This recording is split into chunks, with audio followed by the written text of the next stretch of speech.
आप देख रहे हैं Bharat 47 news. Iman tours and travels बेहतरीन सुविधा के साथ लोगों को करा रही है उम्रा। लोकसभा में आज प्रियंका गांधी फुल फॉर्म में दिखी। उन्होंने पहली बार लोकसभा में स्पीच दी। वायनाड सांसद ने संविधान, किसान, महंगाई और अडानी तक का मुद्दा उठाया। अध्यक्ष महोदय, इस जोत ने हर एक भारतीय को ये पहचानने की शक्ति दी कि उसे न्याय मिलने का अधिकार है, कि उसमें अपने अधिकारों के लिए आवाज उठाने की क्षमता है, कि जब वो आवाज उठाएगा तो सत्ता को उसके सामने झुकना पड़ेगा। इस संविधान ने हर एक देशवासी को ये अधिकार दिया कि वो सरकार बना भी सकता है और सरकार बदल भी सकता है। ये जोत जो हर हिंदुस्तानी के दिल में जलती है, उसने हर हिंदुस्तानी को ये विश्वास दिया कि देश की संपत्ति में, देश की दौलत में, संसाधनों में उसका भी हिस्सा है, कि उसे एक सुरक्षित भविष्य की उम्मीद का अधिकार है। उम्मीद और आशा की ये जोत मैंने देश के कोने कोने में खुद देखी है। उन्नाव में मैं एक रेप पीड़िता के घर गई, उसे जलाकर मार डाला था। वो शायद 20-21 साल की होगी। हम सबके बच्चे हैं। हम सोच सकते हैं कि अगर हमारी बेटी के साथ बार बार बलात्कार हुआ और फिर जब वो अपनी लड़ाई लड़ने के लिए गई तो उसको जलाकर मार डाला गया होता तो हम पर क्या बीतती। मैं उस बच्ची के पिता से मिली। उसके खेत जलाए गए थे, उसके भाइयों को पीटा गया था, उसके पिता को बाहर से घर के बाहर घसीट कर मारा गया था। उस पिता ने मुझे बताया कि बेटी, मुझे न्याय चाहिए। मेरी बेटी अपने एफआईआर को दर्ज करने के लिए जब जिले में गई तो उसको मना किया गया। अगले जिले में जाना पड़ा उसे।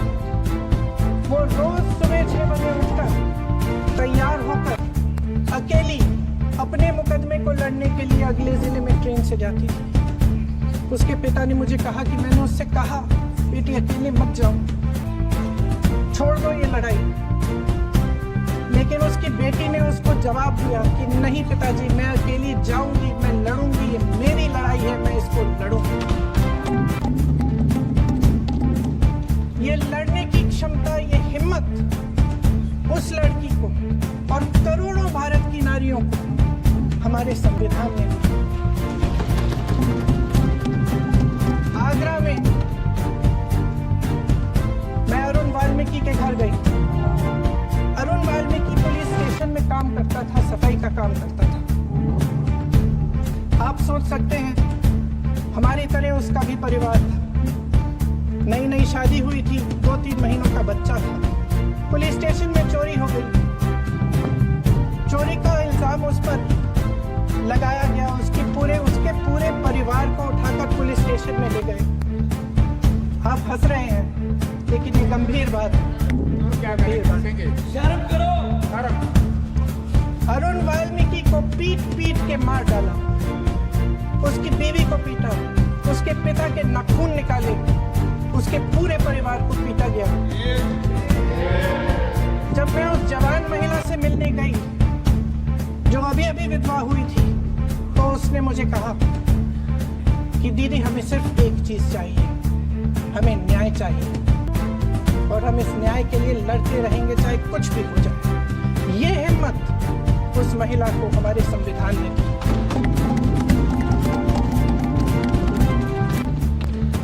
संभल के कुछ लोग आए थे हमसे मिलने जो मृतकों के परिवार के सदस्य थे। उसमें 2 बच्चे थे, अदनान और उजैर। आप सुनिए।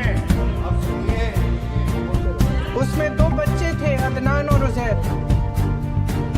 एक बच्चा मेरे बच्चे की उम्र का है, दूसरा उससे छोटा 17 साल का है। दर्जी के बेटे थे। दर्जी का एक ही सपना था कि वो अपने बेटों को पढ़ाएगा लिखाएगा, एक बेटा डॉक्टर बनेगा, एक बेटा भी सफल होगा दूसरा बेटा भी अपने जीवन में सफल होगा। उनके पिताजी हर रोज उनको स्कूल छोड़ते थे।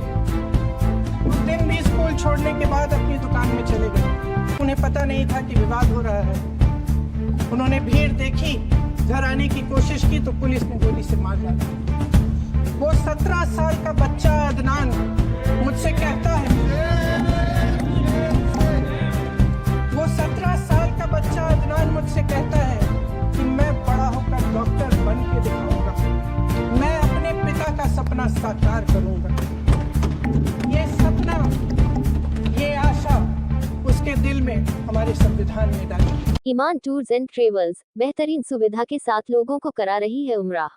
आप देख रहे हैं भारत 47 न्यूज।